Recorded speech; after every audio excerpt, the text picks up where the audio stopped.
तो बच्चों आज हम जो है कक्षा 10वीं विज्ञान इसके अंतर्गत जो है पर्यावरण जो अध्याय है ना, उसके अंतर्गत पोषक स्तर में ऊर्जा का प्रभाव पड़ने वाले हैं।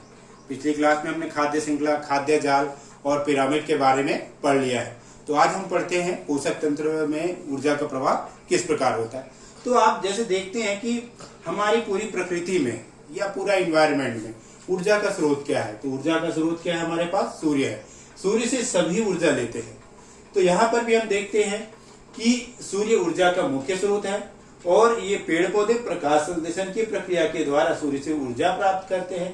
क्योंकि पौधे उत्पादक अर्थात प्रथम पोषक स्तर है, तो प्रथम पोषक स्तर से लेकर के अंतिम पोषक स्तर तक या अपघटक तक ऊर्जा का जो स्थानांतरण होता है उसी को हम क्या कहते हैं, ऊर्जा का प्रवाह कहते हैं। तो इस प्रकार परिभाषित कर सकते हैं, किसी परितंत्र में ऊर्जा स्रोत से ग्रहण की गई ऊर्जा को उत्पादकों से अपघटक तक स्थानांतरित होने वाली प्रक्रिया को ऊर्जा का प्रवाह कहते हैं। चलिए, परीक्षा में ज्यादातर एक प्रश्न आता है, ऊर्जा का 10% नियम क्या है या ऊर्जा का 10% स्थानांतरण नियम क्या है। तो अब हम उसके बारे में चर्चा करते हैं। ये प्रश्न कई बार पूछा गया है ना। तो जैसे हमको क्या बनाना पड़ेगा, एक ऊर्जा स्थानांतरण का इस प्रकार चार्ट बनाना पड़ेगा। इसमें देखिए, सर्वप्रथम हम देखते हैं ऊपर में क्या है, सबसे पहले सूर्य है। तो सूर्य से ऊर्जा जो मिलती है उस ऊर्जा का पेड़ पौधे का उपयोग करते हैं। तो सूर्य से आने वाली जितनी ऊर्जा है का उसका केवल 1 या 2% भाग जो है पेड़ पौधे उपयोग कर पाते हैं, है ना। तो ये पेड़ पौधे इसे ऊर्जा ले लिए और उसका उपयोग कौन करते हैं, प्राथमिक उपभोक्ता करते हैं जो कि शाकाहारी है। इसका उपयोग कौन करते हैं, द्वितीयक उपभोक्ता करते हैं जो कि मांसाहारी है। और ये सर्वोच्च उपभोक्ता है और इनका भक्षण किनके द्वारा होता है, अपघटक के द्वारा। अब देखिए, मान लीजिए हम ऐसा मानते हैं कि पेड़ पौधों के द्वारा 1000 किलो कैलोरी ऊर्जा ग्रहण की गई सूर्य से, है ना।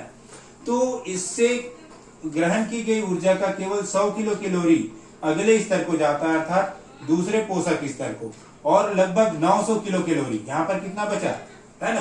तो यदि हम देखेंगे तो 900 किलो कैलोरी किसके द्वारा उपयोग में कर ली गई, पहले पोषक स्तर के द्वारा।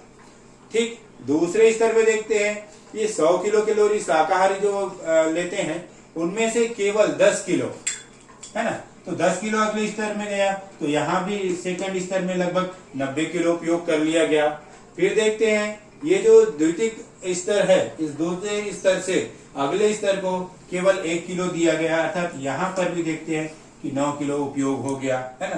तो इस प्रकार देखते हैं इस सर्वोच्च जो उपभोक्ता वाली स्तर है जिसमें हम लोग बाज दर्शाए हैं, यहाँ पर भी आप देख रहे हो 1 किलो से लगभग कितना 0.1 अर्थात 900 ग्राम 900 ग्राम ये चौथे स्तर में उपयोग कर लिया गया, है ना। तो अब जब हम गणना करेंगे तो देखते हैं कि प्रत्येक स्तर में केवल 10% ऊर्जा जो है अगले स्तर को जाती है ना। अर्थात 1000 का 10% 100 का 10% 10 का 10% 1 और 1 का 10% 0.1। तो प्रत्येक स्तर में केवल 10% ऊर्जा का यहाँ पर स्थानांतरण हो रहा है। तो इसी के कारण इस नियम को क्या कहते हैं, ऊर्जा का 10% नियम कहते हैं या ऊर्जा का 10% स्थानांतरण नियम कहते हैं। इसमें ध्यान देने वाली 2 प्रमुख बातें हैं। पहला कि ऊर्जा का स्थानांतरण मोनो डायरेक्शनल है, अर्थात एक दिशा में। हमेशा कहाँ है, उत्पादक सूर्य से, है ना, कहाँ की ओर, अपघटक की ओर है। तो एक दिशी प्रवाह होता है, पहला चीज। दूसरा, खाद्य श्रृंखला जितनी छोटी होगी ऊर्जा की हानि उतनी कम होगी। मान लीजिए ये 2 ही स्टेप की खाद्य श्रृंखला है, तो पेड़ पौधों से अधिक मात्रा में भोजन किसको मिला, शाकाहारी जीवों को मिला, है ना। तो लगातार उपयोग करते करते ऊर्जा की जो मात्रा है वो घटती जाती है। अर्थात जितनी लंबी खाद्य श्रृंखला होगी उतना ही कम एनर्जी प्राप्त होगा अंतिम स्तर के पोषक स्तर को या अपघटक को। तो जितनी छोटी खाद्य श्रृंखला होगी उतना अधिक एनर्जी उसमें रहेगा, है ना। तो ये प्रश्न अक्सर आते हैं, तो इसको आप इस प्रकार बना करके तैयारी कर सकते हैं। ठीक है, अगली क्लास में फिर कार्बन चक्र देखेंगे।